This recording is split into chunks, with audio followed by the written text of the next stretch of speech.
Hello everyone. सो आज का जो हमारा टॉपिक है वो ये है कि इंडियन पॉलिटी की जो हिस्टोरिकल बैकग्राउंड है वो क्या रहा है। आखिर तो हमारे दिमाग में अक्सर क्वेश्चन आता है कि ब्रिटिश जो थे वो भारत क्यों आए थे, और उसके बाद कंपनी का जो शासन था वो कब तक चला था और कंपनी क्यों आई थी, कैसे बनी थी, प्लस 1947 के पहले जितने भी एक्ट बने थे उनको क्यों बार बार उनका अमेंडमेंट किया गया, क्यों बार बार उनका संशोधन किया गया। तो ये सारी क्वेश्चंस के आंसर आज मैं आपको इस वीडियो में क्लियर करूंगी।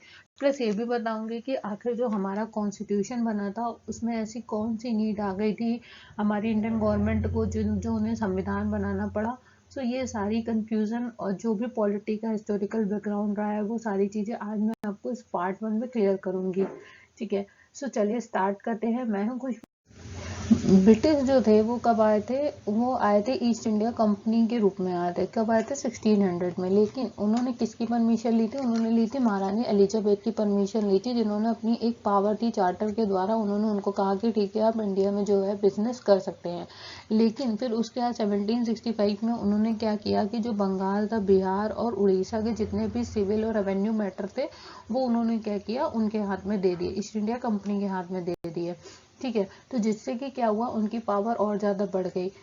इसी चीज़ को देखते हुए बहुत ज़्यादा उनकी पावर बढ़ गई, इंक्रीज हो गई। तो जो 1857 में हमारी क्रांति हुई थी मंगल पांडे जी के द्वारा, जो पहली आज़ादी के लिए क्रांति हुई थी, तो उसके बाद ही क्या हुआ था, ब्रिटिश ने क्या किया था, इंडिया पे अपना पूरी तरीके से एक तरीके से अपना शासन को फैला दिया था, अपने अंदर कवर कर लिया था। अब उसके बाद तभी 15 अगस्त 1947 में क्या हुआ था कि स्वतंत्रता की जो है मिली थी हमें। लेकिन फिर उसके बाद इंडिया को ये लगा कि हाँ अब हमें क्या ज़रूरत है, हमें एक हमारे कॉन्स्टिट्यूशन की नीड है। तभी 1947 में जैसे ही आज़ादी के काम चल रहे थे उसी के बाद 1946 में क्या हुआ था, एक संविधान सभा की बैठक हुई थी। तो संविधान सभा की बैठक होने के बाद संविधान को बनने में ही आपको पता है कि 2 साल 11 महीने और 18 दिन लगे थे। उसी के साथ ही क्या हुआ था, संविधान जो है वो अस्तित्व में आया था। कब आया था? 26 जनवरी 1950 में। इसके बाद संविधान कब अस्तित्व में आया था? हमारा 1950 में। ठीक है। अब क्या हुआ था, अब इसी के बाद क्या हुआ कि ये जो शासन था दो भागों में बट गया था। पहला तो था कंपनी का शासन, जो कि भी मैंने आपको बताया था कि जो 1773 से 1858 में, आज के इस टॉपिक में पूरा हम यही क्लियर करेंगे। उसके बाद था सम्राट का शासन, यानी कि जब पहली बार एक क्रांति चढ़ी थी 1857 में, उसके बाद क्या हुआ था कि 1858 से 1947 तक पूरा एक तरीके से ब्रिटिश ने कवर। सबसे पहले तो हम जानेंगे कि रेगुलेटिंग एक्ट क्या होता है। रेगुलेटिंग एक्ट का मतलब ये होता है कि किसी चीज़ को रेगुलेट करना। तो ब्रिटिश सरकार ने क्या किया था कि कंपनी को कंट्रोल करने के लिए, रेगुलेट करने के लिए उन्होंने कौन सा एक्ट बनाया था? 1773 में रेगुलेटिंग एक्ट। ये पहला एक्ट था। इसमें क्या हुआ था कि कंपनी को किस चीज़ की मान्यता मिल गई थी? एडमिनिस्ट्रेटिव कार्य की और पॉलिटिकल कार्य की। अब वो आए किस लिए थे? सिर्फ बिजनेस करने। उसके बाद क्या हुआ था कि बंगाल के जो गवर्नर जनरल थे उनको गवर्नर जनरल पद का नाम मिल गया था। अब इससे इनको क्या बेनिफिट हुए थे? पहला तो इनको 4% का संसदीय कार्यकारी परिषद का गठन हुआ था, पहला तो इनको ये पावर मिली थी। दूसरा, मद्रास और बम्बई के जो प्रेसिडेंसी थी वो इनके अंडर आ गई थी। उसके बाद क्या हुआ था कि 1974 में एक सुप्रीम कोर्ट की स्थापना हुई थी, जिसमें एक मुख्य न्यायाधीश थे और 3 अन्य न्यायाधीश थे। उसके बाद क्या हुआ था कि जो इसकी चौथी विशेषता है वो ये है कि इनको अपना पर्सनल काम करने के लिए मना था, जो भी कंपनी के अंडर काम कर रहे हैं। दूसरी चीज़ ये कि कोई भी भारतीय था तो उससे गिफ्ट लेना या उससे रिश्वत लेना वो मना था। चौथी ये था कि जो भी कोड ऑफ डायरेक्टर था, यानी जो किसी चीज़ को डायरेक्ट करता है, यानी कि जो बताता है, जैसे एक मूवी का डायरेक्टर होता है, तो जो ब्रिटिश सरकार को डायरेक्ट करता है उन्होंने ये आदेश दिया था कि कि उनका जो थी, उनकी पावर जो थी वो कंपनी पे बढ़ गई थी। ठीक है। और उन्होंने क्या कहा था कि जो रेवेन्यू से रिलेटेड लोग हैं, जो भी कि सैनिक लोग हैं, तो उनसे रिलेटेड कोई भी इंफॉर्मेशन होगी तो वो ब्रिटिश सरकार को देना आवश्यक बना दिया गया था। सबसे पहले तो हम जानेंगे कि 1773 के एक्ट के बाद कौन सा एक्ट बना था। वो बना था 1781 का अमेंडमेंट एक्ट। अब इसे अमेंडमेंट एक्ट क्यों कहा गया था? क्योंकि 1773 में कुछ ऐसी कमियां रह गई थी जिनको क्या किया गया था, अमेंड किया गया था, उनको संशोधित किया गया था। अब इसको इसीलिए इसको बंदोबस्त कानून यानी कि सेटलमेंट एक्ट भी बोला जाता है, यानी कि कुछ कमियों को दूर किया गया था। अब सबसे पहले इसकी जो इम्पोर्टेंट इनकी जो विशेषताएं थी हम वो ही जानेंगे कि इसकी विशेषता ये थी कि जो गवर्नर जनरल थे तथा काउंसिलिंग के जो सर्वोच्च न्यायालय के क्षेत्राधिकार से मुक्त कर दिया गया था, यानी कि इनको क्या किया गया था, इनकी पावर को बढ़ा दिया गया था। यानी कि इनको सुप्रीम कोर्ट के ऐसा नहीं कि कोई भी जाता है उनको केस कर सकता है, लेकिन सिर्फ उन्हीं कामों के लिए जो कि इनको पावर में मिली हुई, यानी कि ये जिस पद पे काम कर रहे हैं उनको उस पावर के लिए मिली गई है, सिर्फ उसी के लिए। और जो भी इनके अंडर काम कर रहे हैं उनको पावर, जैसे कि हमारा आईपीसी में एक एक्ट होता है जिसमें कि अगर कोई भी गवर्नमेंट का एम्प्लॉय होता है, जैसे कि कोई भी जज होता है या जैसे एनकाउंटर होता है, उसमें क्या होता है वो उन्होंने क्या किया था, उनको ऑर्डर मिला था इसलिए उन्होंने एनकाउंटर किया था, तभी उन पर कोई केस नहीं बनता। उसी तरीके से ये भी था कि जो गवर्नर जनरल थे उनको क्या किया था, सुप्रीम कोर्ट के क्षेत्राधिकार से मुक्त कर दिया गया था, लेकिन उनके पर्सनल काम के लिए नहीं, उनके सिर्फ और सिर्फ ऑफिशियल काम के लिए। उसके बाद क्या हुआ था कि जो राजस्व वसूली को सर्वोच्च न्यायालय के क्षेत्राधिकार से मुक्त कर दिया गया था, यानी कि जो भी उनका रेवेन्यू डिपार्टमेंट था उसके जो राजस्व मतलब रेवेन्यू से जुड़े जितने भी मामले थे उनको भी सुप्रीम कोर्ट तक जाने का उनको भी मतलब कि अधिकार क्षेत्र से बाहर था। जैसे कि अब है, अब आपका कुछ भी प्रॉब्लम होती तो आप सुप्रीम कोर्ट में जा सकते हैं क्योंकि हर चीज़ इक्वल है। उसके बाद क्या हुआ था कि जो कलकत्ता के जितने भी निवासी थे वो मतलब कि उनको क्या किया गया था, वो सुप्रीम कोर्ट के अंदर ही आते थे, ठीक है। और जो हिंदू थे उनको उनके उनके हिसाब से कानून चलते थे, और जो मुसलमान थे उनके जितने भी अपने पर्सनल मैटर थे वो उनके हिसाब से कानून चलते थे, जैसे कि मतलब अभी होता है, ठीक है। मुस्लिम हमारा मुस्लिम अलग है और हिंदू एक्ट अलग है। उसके बाद क्या हुआ था कि जो कानून में ये भी व्यवस्था की गई थी कि जो प्रांतीय न्यायालय थे उनकी जो अपीलें थी वो गवर्नर जनरल मतलब कि इन काउंसलिंग के यहाँ दायर हो। यानी कि अभी क्या है, अभी जितनी भी प्रॉब्लम होती हैं वो सर्वोच्च न्यायालय के पास जाती हैं, लेकिन पहले उस टाइम पे क्या था कि जो भी मतलब कि प्रांतीय न्यायालय से रिलेटेड जो अपील हो वो कहाँ पे जानी चाहिए, गवर्नर जनरल इन काउंसलिंग के पास के दायर में थी, ना कि सुप्रीम कोर्ट के दायर में। अब उसके बाद नेक्स्ट पॉइंट क्या है कि गवर्नर जनरल इन काउंसलिंग को प्रांतीय न्यायालय एवं काउंसलिंग के लिए नियम बनाने के लिए अधिकृत किया गया, यानी कि उनकी पावर को और ज़्यादा इंक्रीज कर दिया गया। अब उसके बाद जो एक नया एक्ट बना था वो था 1786 का रेगुलेटिंग एक्ट। अब ये क्यों बना था, अब ये इसलिए बना था क्योंकि धीरे धीरे क्या हुआ था, एक एक चीज़ों को एक्ट वो अमेंड किया गया था।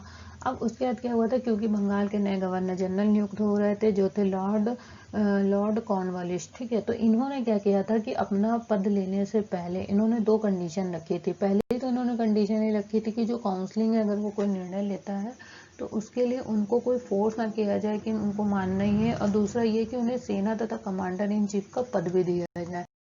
अब उसके बाद जो एक्ट आया था वो था 1793 का चार्टर कानून। अब इसमें क्या हुआ था कि जो नए लॉर्ड बने थे उनकी पावर को और ज़्यादा इंक्रीज किया गया था, यानी कि जो उनकी पावर मिली थी उनको क्या किया गया था कि और ज़्यादा बढ़ा दिया गया था, यानी कि फ्यूचर में भी वही चीज़ें मतलब मेंटेन रहेंगी। उसके बाद क्या हुआ था कि उन्हें और ज़्यादा शक्ति प्राप्त हो गई थी, यानी कि जो बॉम्बे और मद्रास की जो प्रेसिडेंसी की सरकारें थी, यानी कि पहले से ही उन पे कंट्रोल था, अब और उनके कंट्रोल को बढ़ा दिया गया था। उसके बाद क्या था कि जो उनको मतलब एक पावर मिली हुई थी कि उनको इंडिया में ईस्ट इंडिया कंपनी जो है व्यापार कर सकती है, उनको क्या किया था, उसी पावर को जो है 20 सालों तक के लिए बढ़ा दिया गया था। और इसमें क्या हुआ था कि इसमें सबसे बड़ा इम्पोर्टेंट पॉइंट ये है कि जो इन कमांडर इन चीफ थे, कि गवर्नर जनरल काउंसिलिंग के जो सदस्य होने की अनिवार्यता थी उसको समाप्त कर दिया गया था, यानी कि कंपल्सन को समाप्त कर दिया गया था। इसके बाद क्या था कि इन्होंने व्यवस्था की थी कि बोर्ड ऑफ कंट्रोल के सदस्यों तथा उनके कर्मचारियों को, यानी कि जो बोर्ड ऑफ कंट्रोल के सदस्य थे उनके कर्मचारियों को ये कहा गया था कि जो भी उनको भुगतान होगा वो किससे होगा, यानी कि जो इंडिया का रेवेन्यू आता है उसी से ही भुगतान होगा, ठीक है। तो ये बहुत सारे। अब जो एक्ट आया था वो था 1813 का चार्टर एक्ट था। तो इसमें क्या हुआ था, इसके जो मोस्ट इम्पोर्टेंट जो इसकी विशेषताएं हैं वो ये है, पहला तो क्या हुआ था कि कंपनी का जो एकाधिकार था व्यापार करने के लिए उसको खत्म कर दिया गया था, जो कि अब ब्रिटिश के लिए भी खुल गया था। दूसरा क्या था कि जो ब्रिटेन के राजा थे उनको क्या किया गया था, जो भी कंपनी के अंडर एरिया था इंडिया का वो क्या कहता था, उनको एक तरीके से उनको उसके राज्य मिल गया था। उसके बाद क्या था कि जो भी भारत के स्थानीय सरकारें थी, ठीक है, तो उसमें क्या कहता, उनके व्यक्तियों पर कर लगाने के लिए मैंडेटरी हो गया था, यानी कि अगर कोई भी टैक्स नहीं भरता है तो उनके लिए ये प्रोविज़न बना दिया गया था कि उनको पनिशमेंट मिलेगी। 1813 के चार्टर एक्ट के बाद जो एक्ट बना था वो था 1784 का ईस्ट इंडिया एक्ट।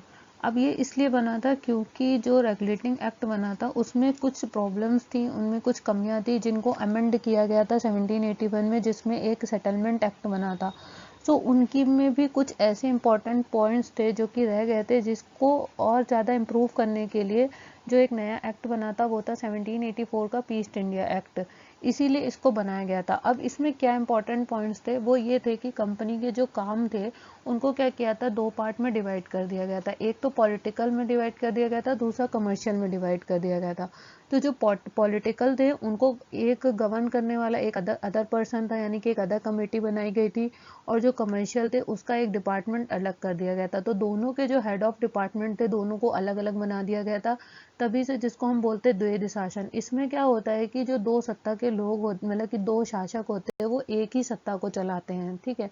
यानी कि जो एक निदेशक मंडल था वो जो कंपनी के जितने भी कमर्शियल काम थे उनको कंट्रोल करता था, और जो एक नियंत्रण बोर्ड था, यानी कि जिसको बोर्ड ऑफ कंट्रोल कहते थे, वो क्या करता था कि जो भी पॉलिटिकल काम थे, यानी कि जितनी भी पॉलिटिकल कमेटी थी उनको कवर करता था, यानी कि उनको कंट्रोल करता था। उसी के बाद से क्या हुआ था कि जो भी कंपनी के अंडर जितनी भी पावर थी उनको क्या किया गया था कि ब्रिटिश के अंडर आ गई थी, यानी कि कंपनी के जितने भी एरिया थे जो कि इंडिया के उन्होंने एरिया को कवर कर रखा था, वो किसके पास चली गई थी कि ब्रिटिश के पास चली गई थी। उसी के बाद से ये एक पहला जिसको कहते हैं कदम था, ये एक पहला इम्पोर्टेंट पॉइंट था, जिसमें क्या हुआ था कि जो ईस्ट इंडिया कंपनी की जितनी भी पावर थी वो किसके पास चली गई थी, जितने भी एरिया थे, जो भी पावर थी उनके पास, जो उनके पास अंडर एरिया थे इंडिया के, वो किसके पास चले गए थे, ब्रिटिश के पास चले गए थे। उसके बाद क्या हुआ था, यानी कि ब्रिटिश की पावर भी इंक्रीज हो गई थी, और जो बोर्ड ऑफ कंट्रोल था जिसके पास एक पॉलिटिकल पावर थी वो भी क्या हो गई थी, इंक्रीज हो गई थी। अब जो नया एक्ट आया था वो आया था 1833 का चार्टर अधिनियम आया था। इसमें क्या हुआ था कि जो बंगाल के गवर्नर जनरल थे उनको भारत के गवर्नर जनरल बना दिया गया था।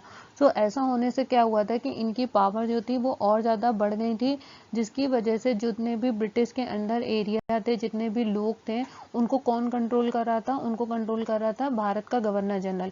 इसकी वजह से जो भी मद्रास के प्रेसिडेंसी थे और जो बम्बई के प्रेसिडेंसी थे उनकी भी पावर को किसने कंट्रोल कर लिया था, भारत के गवर्नर जनरल को, और उनके पास जितनी भी विधायिका संबंधी शक्तियां थी उनको किसने ले लिया था, वो ब्रिटिश के कब्जे में चली गई थी। जिसकी क्योंकि उन्हीं के अंडर जो था वो भारत का पूरा क्षेत्र था और उनको कंट्रोल करने वाला था गवर्नर जनरल। उसके बाद क्या हुआ था कि इसकी वजह से जो गवर्नर जनरल थे उनके पास एक अनलिमिटेड पावर हो गई थी। अनलिमिटेड पावर होने की वजह से उनके ऊपर, यानी कि उनके ऊपर किसी का कंट्रोल नहीं था, वो किसको कंट्रोल, यानी कि ब्रिटिश गवर्नमेंट का था, लेकिन वो उनके पास जो थी अनलिमिटेड पावर थी, वो एक्ट बना सकते थे, क्योंकि एक विधायिका ही क्या करती है, कानून, नए कानून बनाती है। तो उनके पास क्या था, एक विधायिका बनाने संबंधी शक्ति थी, यानी कि जो अभी तक पावर मिली हुई थी मद्रास और बम्बई के जो भी प्रेसिडेंसी थे उनकी पावर, पहले तो वो अंडर आए थे बंगाल के गवर्नर जनरल के, लेकिन जब वो भारत के गवर्नर जनरल बन गए तो उनकी जो थोड़ी बहुत भी पावर थी वो भी छीन ली गई थी। उसके बाद क्या हुआ था, जो ईस्ट इंडिया कंपनी थी वो जो जितना भी कमर्शियल वर्क कर रही थी उनको क्या किया था, उनको भी खत्म कर दिया गया था, यानी कि उसको चेंज करके किस में कर दिया गया था, एक प्रशासनिक निकाय, यानी कि उनको एडमिनिस्ट्रेटिव पावर दे दी गई थी, यानी कि वो एडमिनिस्ट्रेटिव पावर में चले गए थे। उसके बाद क्या हुआ था कि जितने भी मिलिट्री लोग थे उनको चयन के लिए, उनके यानी कि उनके सिलेक्शन के लिए खुली प्रतियोगिता का आयोजन किया गया था। उसमें ये हुआ था कि ये कहा गया था कि कोई भी अगर इंडियन है तो वो भी इसके लिए अप्लाई कर सकता है, वो भी इसमें काम कर सकता है, लेकिन जो बोर्ड ऑफ डायरेक्टर थे उन्होंने क्या किया, इसके अगेंस्ट चले गए। तो इसके अगेंस्ट जाने से इतना ज़्यादा उन्होंने उसके अगेंस्ट चले गए, उन्होंने कार्रवाइयाँ की, तो जिसकी वजह से क्या किया गया, इसको ख़त्म कर दिया। यानी कि जो एक तरीके से इस एक्ट में एक पावर दी गई थी कि हाँ कोई भी इंडियन जो है वो किसी भी मिलिट्री पावर में जा सकता है, मिलिट्री के लिए काम कर सकता है, सिविल वर्कर बन सकता है, लेकिन सिविल, तो उसमें क्या किया गया था, उन्होंने इसका विरोध किया बोर्ड ऑफ डायरेक्टर ने, तो इसको क्या किया गया, इसको भी ख़त्म कर दिया गया। इसके बाद जो एक लास्ट एक्ट बना था वो था 1853 का भी चार्टर अधिनियम था। अब जो लास्ट एक्ट था वो था 1853 का चार्टर एक्ट था। अब चार्टर एक्ट सभी को पता है कहाँ से स्टार्ट हुआ था, 1793 से। जो पहला चार्टर एक्ट बना था वो 1793 में बना था, उसी में अमेंडमेंट होते चले गए, जिसके बाद जो लास्ट चार्टर एक्ट बना है वो बना है 1853 में। तो इसकी क्या विशेषताएं थी? सबसे पहली तो चीज़ ये थी कि इसको भी दो पार्ट में डिवाइड कर दिया गया था। पहला तो क्या था कि इसकी जो एडमिनिस्ट्रेटिव पावर थी वो अलग कर दी गई थी, और जो इसकी एक्ट बनाने की यानी कि लॉज बनाने की, जो अधिनियम बनाने के जो कार्य थे उनको अलग कर दिया गया था। इसके बाद इसका जो दूसरा इम्पोर्टेंट पॉइंट है मैकाले समिति। मैकाले समिति इसलिए बनाई गई थी क्योंकि पहले पहले जो एक्ट था 1833 का चार्टर एक्ट था, उसमें क्या हुआ था कि कोई भी अगर इंडियन अगर वो सिविल सर्वेंट बनना चाहता है तो उसका उन्होंने क्या किया था, बोर्ड ऑफ डायरेक्टर ने उसका विरोध किया था, जिसकी वजह से उसको खत्म कर दिया गया था। लेकिन 1853 में दोबारा से इसको शुरू किया गया था। 1853 में जो लास्ट चार्टर अधिनियम बना था उसमें क्या हुआ था, कोई भी अगर इंडियन सिविल सर्वेंट बनना चाहता है तो वो उसमें क्या कर सकता है, अप्लाई कर सकता है। तो ये उनके लिए एक तरीके से उनके लिए भी ये प्रतियोगिताएं खोल दी गई थी। तो 1854 में क्या हुआ था, मैकाले समिति को नियुक्त किया गया था। उसके बाद क्या हुआ था कि इसमें भी एक विधान परिषद बनी थी। विधान परिषद कैसे बनी थी? विधान परिषद में क्या हुआ था कि इसमें क्या कहता, जब प्रशासनिक कार्य और जो विधि यानी कि जो लॉज बनाने के लिए और जो एडमिनिस्ट्रेटिव पावर थी, जब उनको अलग किया गया था तो उसमें 6 नए पार्षद जोड़े गए थे, जिसको विधान परिषद कहा गया। आज जो हम जो भी पढ़ते हैं विधान पार्षद, ठीक है, तो वो उस समय ही बना था, विधान पार्षद कहा गया था। तो उसमें क्या हुआ था, एक छोटी संसद की तरह कार्य करते थे। तभी क्या हुआ था, जो भारतीय केंद्रीय विधान परिषद था उसने क्या किया था, अपना एक प्रतिनिधित्व स्थापित किया था, ठीक है। यानी कि उस समय से क्या हुआ था, एक छोटी संसद बनी थी जिसने क्या किया था, एक तरीके से अपना कंट्रोल किया था। उसके बाद क्या हुआ था कि जो गवर्नर जनरल के परिषद थे उनमें 6 नए सदस्य जोड़े गए थे, जिसमें 4 का चुनाव जो हुआ था वो बंगाल, मद्रास, बम्बई और आगरा में हुआ था, जिसमें स्थानीय प्रांतीय जितनी भी सरकारें थी उनके द्वारा किया जाना था। यानी कि 4 अलग जो भी शहर थे वो 4 अलग शहर चुने गए थे, ठीक है, जो नए सदस्य जुड़ने थे। तो ये जो थे, ये 1853 के जो थे वो चार्टर अधिनियम के कुछ इंपॉर्टेंट पॉइंट्स थे। तो जितने भी एक्ट थे, ये सारे एक्ट ये तब तक के हैं जब तक कंपनी का शासन था। तो कंपनी का शासन कब तक था, 1773 से 1858 तक। इसके बाद किसका शासन आया था, इसके बाद आया था ब्रिटिश का शासन, जो कि मैं आपको पार्ट 2 में क्लियर करूंगी।